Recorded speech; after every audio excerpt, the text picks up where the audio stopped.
I don't want to dwell on it, but according to the indictment, you were here at Bedminster on July 21st, 2021, after you're no longer president, and you were recorded saying that you had a document detailing a plan of attack on another country that was prepared by the U.S. military for you when you were president, the Iran attack plan. You remember that?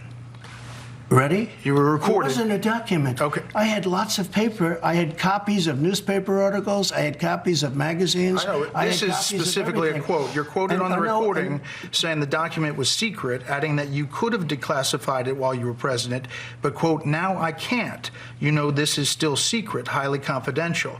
And the indictment cites the recording and the testimony from people in the room saying you showed it to people there that day. So you say on this on tape it says just the opposite, that you can't declassify it. So why have it? When I said that I couldn't declassify it now, that's because I wasn't president. I never made any bones about that. When I'm not president, I can't declassify. And that's what you said. You didn't declassify it. I said no.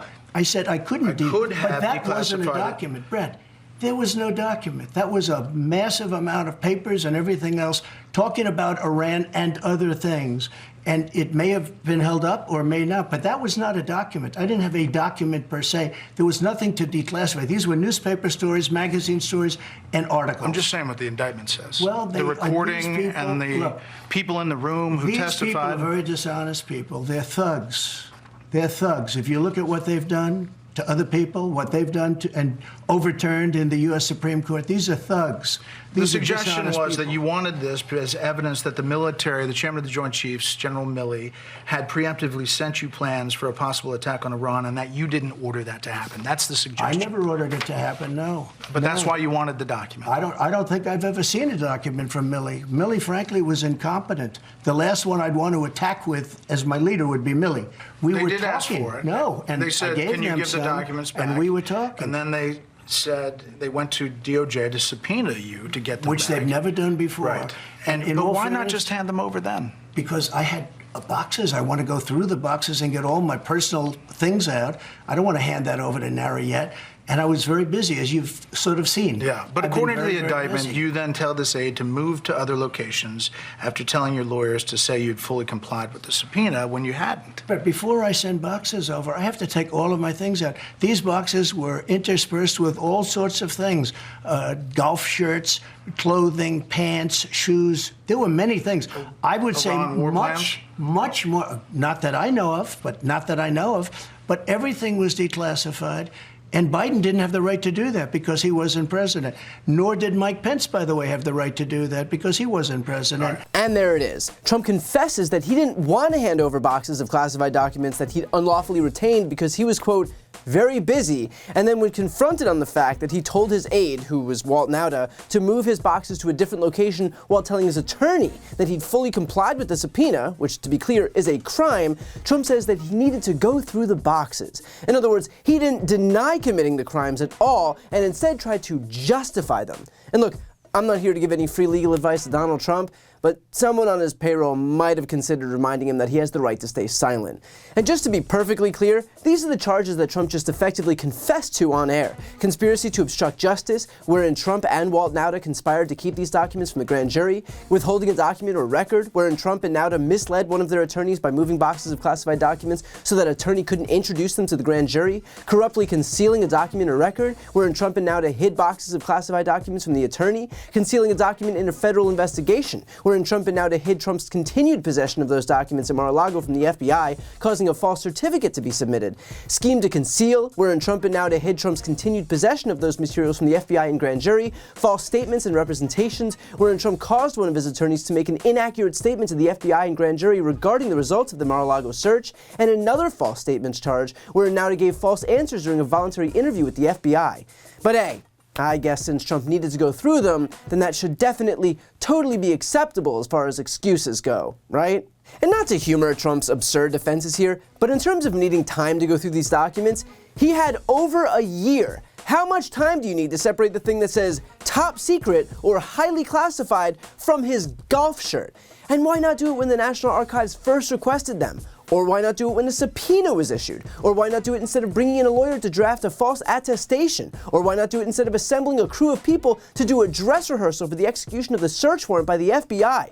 It seems like Trump had plenty of time to think about ways to defy the law, and yet no time to actually follow it. Funny how it seems to always work out that way when it comes to Donald Trump.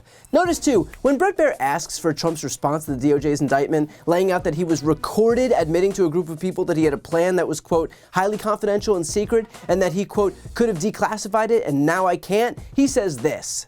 There was no document. That was a massive amount of papers and everything else talking about Iran and other things. And it may have been held up or may not, but that was not a document. I didn't have a document per se. There was nothing to declassify. These were newspaper stories, magazine stories, and articles. I'm just saying what the indictment said. That there was no document, it was just papers and other things. First of all, what? I mean, seriously, I know what those words mean separately, but together, I'm not sure they actually mean anything. My best guess, though, is that he's trying to say that when he divulged attack plans against Iran to a group of people, that he wasn't using classified documents to do it.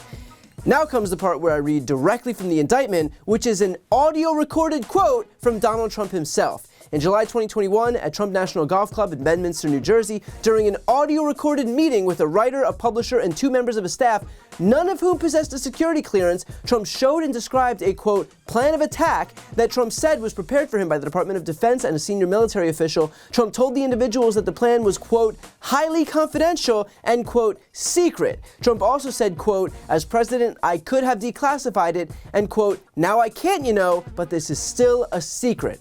So if you're wondering why we all think it was a highly confidential document and a secret document, it's probably because there's already evidence of Donald Trump admitting that it was highly confidential and secret. So I get that it might be convenient for Trump now to claim that in fact there was no classified document, now that prosecutors have proof of his confession, but that's not going to change reality. And look, if listening to Trump seems confusing, that is the point.